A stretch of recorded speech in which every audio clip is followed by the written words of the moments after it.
Chapter 43.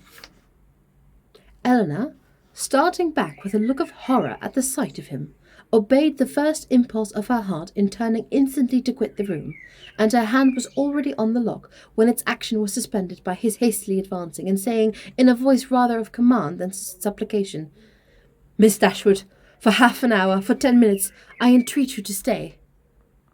"No, sir," she replied with firmness, "I shall not stay. Your business cannot be with me. The servants, I suppose, forget to tell you that Mr. Palmer was not in the house." "Had they told me," he cried with vehemence, "that Mr. Palmer and all his relations were at the devil, it would not have turned me from your door. My business is with you, and only you." "With me?" in the utmost amazement. "Well, sir, be quick, and if you can, less violent." "Sit down. I will be both." She hesitated. She knew not what to do. The possibility of Colonel Brandon's arriving and finding him there came across her. But she had promised to hear him, and a curiosity no less than her honour was engaged. After a moment's recollection, therefore, concluding that prudence required dispatch, and that her acquiescence would be best promoted, she walked silently towards the table and sat down. He took the opposite chair, and for half a minute not a word was said by either. "Pray be quick, sir," said Eleanor impatiently. "I have no time to spare." He was sitting in an attitude of deep meditation, and seemed not to hear her. "Your sister," he said with abruptness a moment afterwards, "is out of danger. I heard it from the servant. God be praised, but is it true? Is it really true?" Eleanor would not speak. He repeated the inquiry with yet greater eagerness. "For God's sake, tell me, is she out of danger, or is she not?" "We hope she is." He rose up and walked across the room. "Had I known as much half an hour ago. But since I am here," speaking with a forced vivacity as he returned to his seat, "what does it signify? For once, Miss Dashwood, it will be the last time, perhaps. Let us be cheerful together. I am in a fine mood for gaiety. Tell me honestly," a deeper glow overspreading his cheeks, "do you think me a knave or a fool?" Eleanor looked at him with greater astonishment than ever. She began to think that he must be in liquor. The strangeness of such a visit and of such manners seemed no otherwise intelligible, and with this impression she immediately rose, saying, "Mr. Willoughby, I advise you at present to return to Combe. I am not at leisure to remain with you longer. Whatever your business may be with me, it will be better recollected and explained tomorrow." "I understand you," he replied, with an expressive smile, and a voice perfectly calm. "Yes, I am very drunk. A pint of porter with my cold beef at Marlborough was enough to overset me." "At Marlborough?" cried Eleanor, more and more at a loss to understand what he would be at. "Yes, I left London this morning at 8 o'clock, and only 10 minutes I have spent out of my chaise since that time to procure me a luncheon at Marlborough."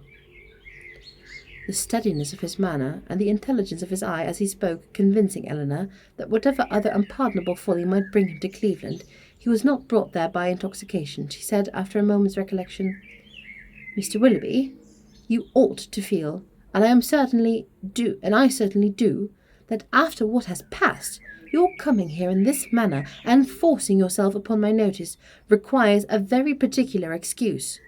What is it you mean by it?" "I mean," said he with serious energy, "if I can, to make you hate me 1 degree less than you do now. I mean to offer some kind of explanation, some kind of apology for the past, to open up my whole heart to you, and by convincing you that though I have always been a blockhead, I have not always been a rascal. To obtain something like forgiveness from your sister. Is this the real reason of your coming?" "Upon my soul it is," was his answer, with a warmth which brought all the former Willoughby to her remembrance, and in spite of herself made her think him sincere. "If that is all, you may be satisfied already, for Marianne does. She has long forgiven you." "Has she?" he cried in that same eager tone. "Then she has forgiven me before she ought to have done it. But she shall forgive me again, on a more reasonable grounds. Now will you listen to me?" Eleanor bowed her assent. "I do not know," said he, after a pause of expectation on her side, and thoughtfulness of her own, how you may have accounted for my behaviour to a sister, or what diabolical motive you may have imputed to me. Perhaps you will think hardly the better of me. It is worth the trial, however, and you shall hear everything. When I first became intimate in your family, I had no other intention, no other view in the acquaintance than to pass my time pleasantly while I was obliged to remain in Devonshire, more pleasantly than I had ever done before. Your sister's lovely person and interesting manners could not but please me, and her behaviour to me, almost from the first, was of a kind. It is astonishing, when I reflect on what it was and what she was, that my heart should have been so insensible. But at first I must confess my vanity was only elevated by it.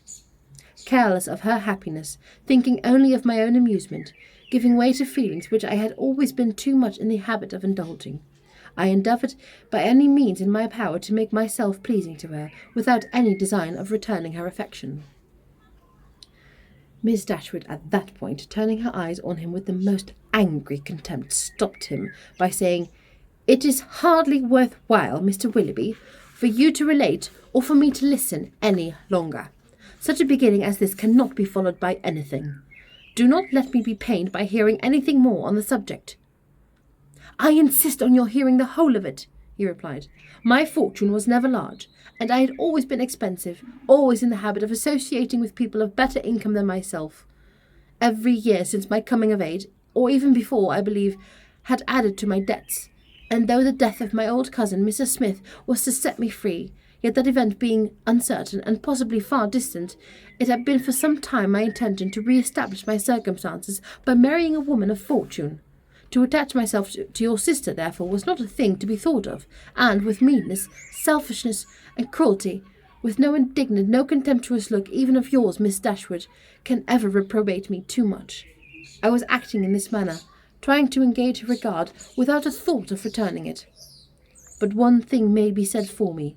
Even in that horrid state of selfish vanity, I did not know the extent of the injury I meditated, because I did not know then what it was to be in love. But have I ever known it? Well, it may be doubted. For had I really loved, could I have sacrificed my feelings to vanity, to avarice? Or what is more, could I have sacrificed hers? But I have done it, to avoid comparative poverty, which her affection and her society would have deprived of all its horrors. I have, by raising myself to affluence, lost everything that could make it a blessing." "You did, then," said Eleanor, a little softened, "believe yourself at one time attracted to her?" "To have resisted such attractions, to have withstood such tenderness, is there a man on earth who could have done it? Yes, I found myself, by insensible degrees, sincerely fond of her, and the happiest hours of my life were what I spent with her, when I felt my intentions were strictly honourable, and my feelings blameless. Even then, however, when fully determined on paying my address to her, I allowed myself most improperly to put off from her, day to day, the moment of doing it, from an unwillingness to enter into an engagement while my circumstances were so greatly embarrassed. I will not reason here, nor will I stop you to expedite the absurdity, and worse than absurdity, of scrupling to engage my faith where my honour was already bound. The event has proved that I was a cunning fool, providing with great conspection for a possible opportunity of making myself contemptible and wretched for ever. At last, however, my resolution was taken, and I had determined, as soon as I could engage her alone, to justify the attentions I had so invariably paid her, and openly assure her of an affection which I had already taken such pains to display. But in the interim of a very few hours that were to pass, before I could have any opportunity of speaking to her in private, a circumstance occurred, an unlucky circumstance, to ruin all my resolution, and with it all my comfort. A discovery took place." He hesitated here and looked down. "Mrs. Smith had somehow or other been informed, I imagine by some distant relation, whose interest it was to deprive me of her favour, of an affair, a connection, but I need not explain myself farther," he added, looking at her with a heightened colour and an inquiring eye. "Your particular intimacy? You have probably heard the whole story long ago." "I have," said Eleanor, colouring likewise, and hardening her heart anew against any compassion for him. I have heard it all. And how will you explain away any part of your guilt in that dreadful business, I confess, is beyond my comprehension. Remember, cried Willoughby, from whom you received the account. Could it be an impartial one? I acknowledge that her situation and her character ought to have been respected by me. I do not mean to justify myself, but at the same time cannot leave you to suppose that I have nothing to urge. That because she was injured, she was irreproachable, and because I was a libertine, she must be a saint. If the violence of her passions, the weakness of her understanding— I do not mean, however, to defend myself. Her affection for me deserved better treatment, and I often, with great self-reproach, recalled the tenderness which, for a very short time, had the power of creating any return. I heartily wish it had never been.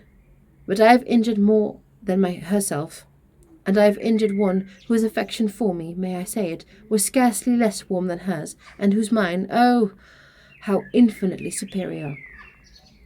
Your indifference, however, to this unfortunate girl, I must say, unpleasant to me as the discussion of the subject may well be, your indifference is no apology for your cruel neglect of her.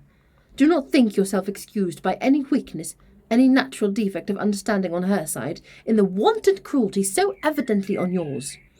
You must have known that while you were enjoying yourself in Devonshire, pursuing fresh schemes, always gay, always happy, she was reduced to the extremest of indignance. But upon my soul I did not know, he warmly replied. I do not recollect that I had omitted to give her my direction, and common sense might have told her how to find it out. Well, sir, and what said Mrs. Smith? She taxed me with the offence at once, and my confusion may be guessed. The purity of her life, the formality of her notions, her ignorance of the world, everything was against me. The matter itself I could not deny, and vain was every endeavour often soften it. She was previously disposed, I believe, to doubt the morality of my conduct in general, and was moreover discontented with the very little attention, the very little portion of my time that I had bestowed on her, in my present visit. In short, it ended in a total breach. By one measure I might have saved myself. In the height of her morality, good woman, she offered to forgive the past if I would marry Eliza. That could not be, and I was formally dismissed from her favour and her house. The night following this affair I was to go to the next morning was spent by me in deliberating on what my future conduct should be. The struggle was great, but it ended soon. My affection for Marianne, my thorough conviction of her attachment to me, it was all insufficient to outweigh that dread of poverty, or get the better of those false ideas of the necessity of riches, which I was naturally inclined to feel, and expensive society had increased. I had reason to believe myself secure of my present wife, if I chose to address her, and I persuaded myself to think that nothing else in common prudence remained for me to do. A heavy scene, however, awaited me before I could leave Devonshire. I was engaged to dine with you on that very day. Some apology was therefore necessary for my breaking the engagement, but whether I should write this apology or deliver it in person was a point of long debate. To see Marianne I felt would be dreadful, and I even doubted whether I could see her again, and to keep my resolution. In that point, however, I undervalued my own magnanimity. As the dreadful event declared, I went, I saw her miserable, and left her hoping never to see her again. Why did you call, Mr. Willoughby? Said Eleanor reproachfully. A note would have answered every purpose. Why was it necessary to call? It was necessary to my own pride. I could not bear to leave the country in a manner that might lead you on, or the rest of the neighbourhood, to suspect any part of what had really passed between Mrs. Smith and myself, and I resolved therefore on calling at the cottage, in my way to Honiton. The sight of your dear sister, however, was really dreadful, and to heighten the matter, I found her alone. You were all gone, I do not know where. I had left her only the evening before, so fully, so firmly resolved within myself on doing right. A few hours to have engaged her to me for ever. And I remember how happy, how gay were my spirits as I walked from the cottage to Allenham, satisfied with myself, delighted with everybody. But in this, our last interview of friendship, I approached her with a sense of guilt that almost took from me the power of dissembling. Her sorrow, Her disappointment, her deep regret when I told her that I was obliged to leave Devonshire so immediately, I shall never forget. United, too, with such reliance, such confidence in me. Oh God, what a hard-hearted rascal I was. They were both silent for a few moments. Eleanor first spoke. Did you tell her that you should soon return? I do not know what I told her, he replied impatiently. Less than what was due to the past, beyond a doubt, and all in likelihood more than was justified by the future. I cannot think of it. It won't do. Then came your dear mother to torture me further with all her kindness and confidence. Thank heaven, it did torture me. I was miserable. Miss Dashwood, you cannot have any idea of the comfort it gives me to look back on my own misery. I owe such a grudge to myself for the stupid, rascally folly of my own heart, that all my past sufferings under it are only a triumph and exaltation to me now. Well, I went, left all that I loved, and went to those whom, at best, I was only indifferent. My journey to town, travelling with my own horses, and therefore so tediously, no creature to speak to, my own reflection so cheerful when I looked forward to everything so inviting, when I looked back at Barton, the picture so soothing. Oh, it was a blessed journey. He stopped. Well, sir, said Eleanor, who, though pitying him, grew impatient for his departure. And this is all? All? No. Have you forgot what passed in town? That infamous letter, did she show you? Yes, I saw every note that passed. When the first of hers reached me, as it immediately did, for I was in town the whole time, what I felt is, in the common phrase, not to be expressed. In a more simple one, perhaps too simple to raise any emotion, my feelings were very painful. Every line, every word was, in the hackneyed metaphor which their dear writer, were she here, would forbid, a dagger to my heart. To know that Marianne was in town was, in the same language, a thunderbolt. Thunderbolts and daggers. What a reproof she would have given me! Her taste, her opinions, I believe they are better known to me than my own, and I am sure they are dearer. Eleanor's heart, which had undergone many changes in the course of this extraordinary conversation, was now softened again, yet she felt in her duty to check such ideas of her companion as the last. This is not right, Mr. Willoughby. Remember that you are married. Relate only what in your conscience you think necessary for me to hear. Marianne's note, by assuring me that I was still dear to her as in former days, that in spite of the many, many weeks we had been separated, she was as constant in her own feelings and as faithful in her constancy of mine as ever, awakened all my remorse. I say awakened because time and London, business and dissipation had in some manner quieted it. I had been growing a fine hardened villain, fancying myself indifferent to her, and choosing to fancy that she too must have become indifferent to me. Talking to myself of our past attachment as a mere idle, trifling business, shrugged up my shoulders in proof of its being so, and silencing every reproach, overcoming every scruple, by secretly saying now and then, I shall be heartily glad to hear when she is married. But this note made me know myself better. I felt that she was infinitely dearer to me than any other woman in the world, and that I was using her infamously.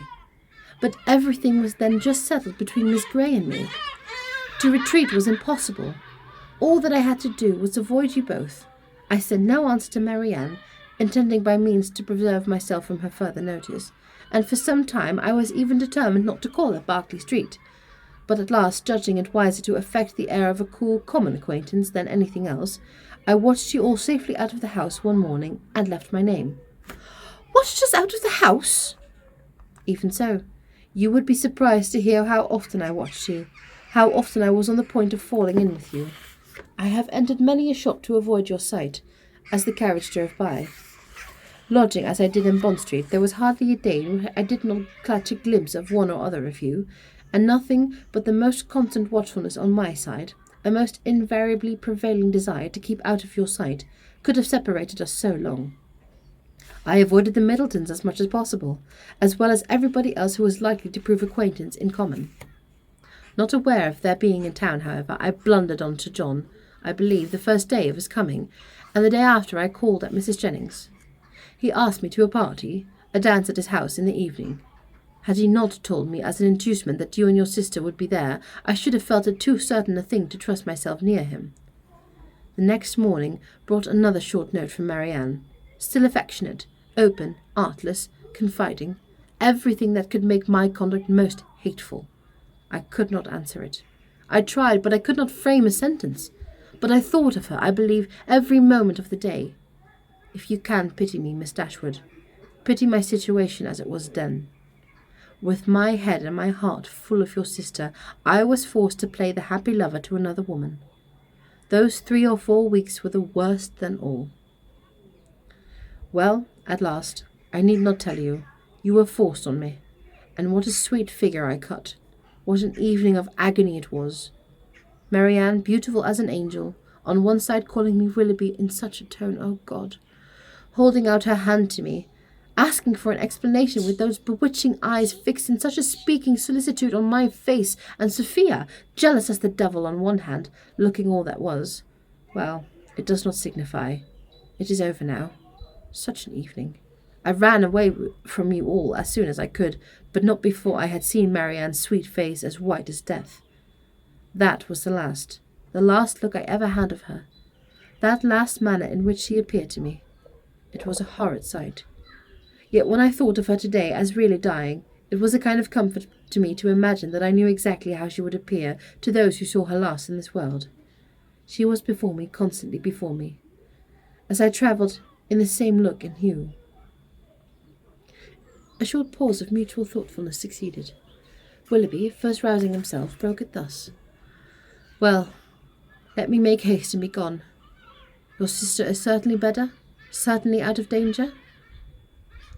We are assured of it. Your poor mother, too, doting on Marianne. But the letter, Mr. Willoughby, your own letter, have you anything to say about that? Yes, that in particular. Your sister wrote me again, you know, the very next morning. You saw what she said. I was breakfasting at the Ellisons, and her letter with some of the others was brought to me from my lodgings. It happened to catch Sophia's eye before it caught mine, and its size, the elegance of the paper, the handwriting, altogether immediately gave her a suspicion. Some vague report had reached her before my attachment of some young lady in Devonshire, and what had passed within her observation the preceding evening had marked who the young lady was, and made her more jealous than ever. Affectioning that air of playfulness, therefore, which is delightful in a woman who one loves, she opened the letter directly and read its contents. She was well paid for her imprudence. She read what made her wretched.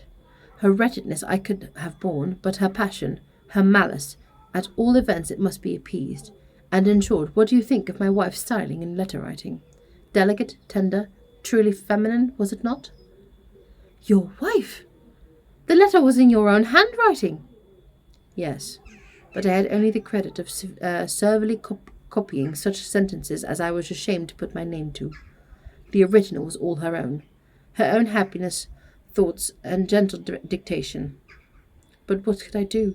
We were engaged, everything in preparation, the day almost fixed. But I am talking like a fool. Preparation, day. In honest words, her money was necessary to me, and in a situation like mine, anything was to be done to prevent a rupture.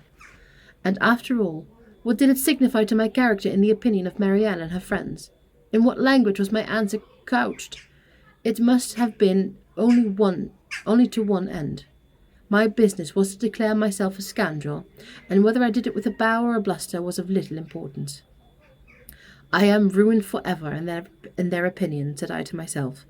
I am shut out for ever from their society. They already think me an unprincipled fellow. This letter will only make them think me a blackguard one. Such were my reasonings, as in such short, desperate carelessness I copied my wife's words, and parted with the last relics of Marianne. Her 3 notes, unluckily they were all in my pocket-book, or I should have denied their existence, and hoarded them forever. I was forced to put them up, and could not even kiss them. And the lock of hair, that too, I had always carried it about me in the same pocket-book, which was now searched by Madam with the most ingratiating virulence. The dear look, every memento was torn from me. You are very wrong, Mr. Willoughby, very blamable, said Eleanor, while her voice, in spite of herself, betrayed her compassionate emotion. You ought not to speak in this way, either of Mrs. Willoughby or my sister. You have made your own choice. It was not forced on you. Your wife has a claim to your politeness, to your respect at least. She must be attached to you, or she would not have married you.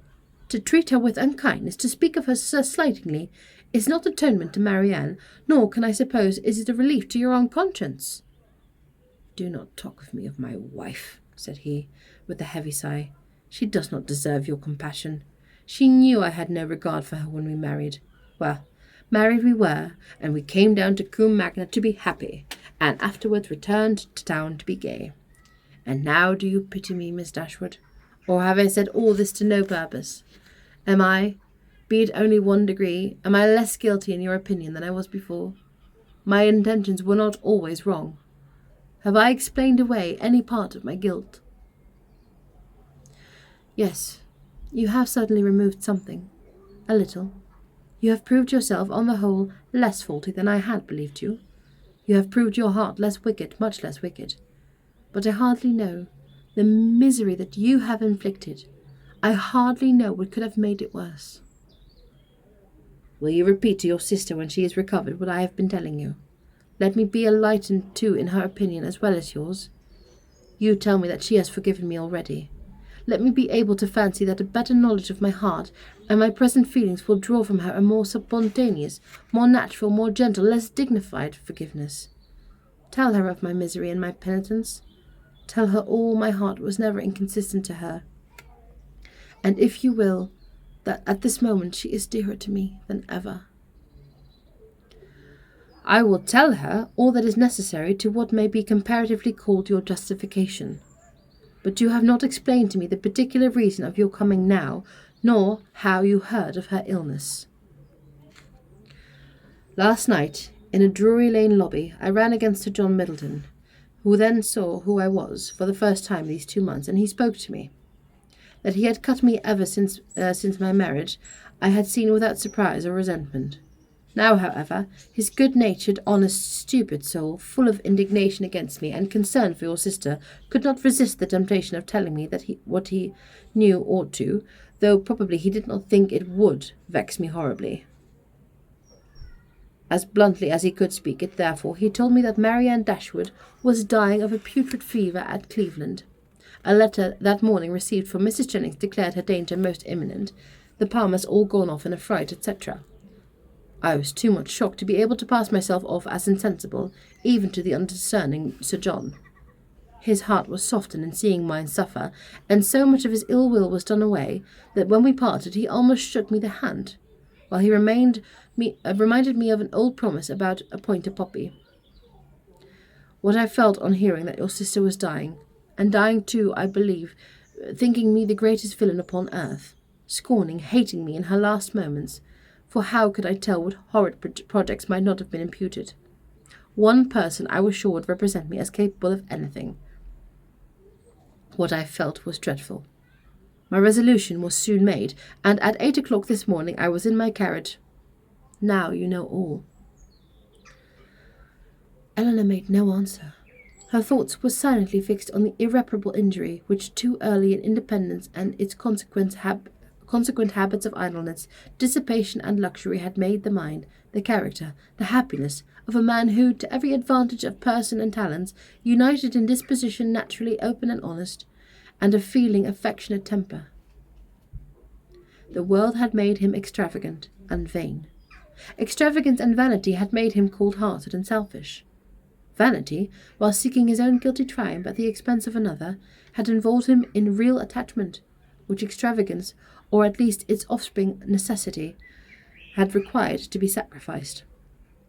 Every faulty propensity in leading him to evil had led him likewise to punishment. The attachment from which, against honour, against feeling, against every better interest, he had outwardly torn himself, now, when no longer allowable, governed any thought, every thought. And the connection, for the sake of which he had, with little scruple, left her sister to misery, was likely to prove a source of unhappiness to himself of a far more incurable nature. From a reverie of this kind she was recalled at the end of some minutes by Willoughby, who, rousing himself from a reverie at least equally painful, started up in preparation for going and said, "There is no use in staying here. I must be off."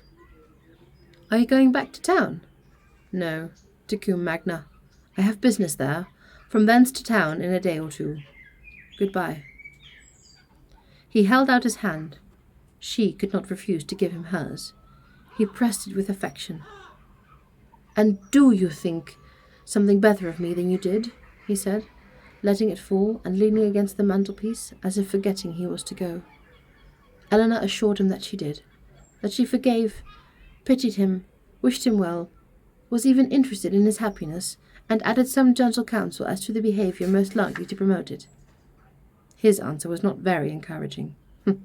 "As to that," he said, "I must rub through the world as well as I can. Domestic happiness is out of the question. If, however, I am allowed to think that you and yours feel an interest in my fate and actions, it may be the means. It may put me on my guard. At least, it may be something to live for. Marianne, to be sure, is lost to me forever. Were I even, by any blessed chance, at liberty again—" Eleanor stopped him with reproof. "Well," he replied, "once more goodbye. I shall now go away and live in dread of one event." "What do you mean?" "Your sister's marriage." "You are very wrong. She can never be more lost to you than she is now." "But she will be gained some day by somebody else. And if that someone would be the very he whom of all others I could least bear. But I will not stay to rob myself of your compassionate goodwill by showing that, while I have been most injured, I can least forgive. Goodbye. God bless you." And with these words he almost ran out of the room.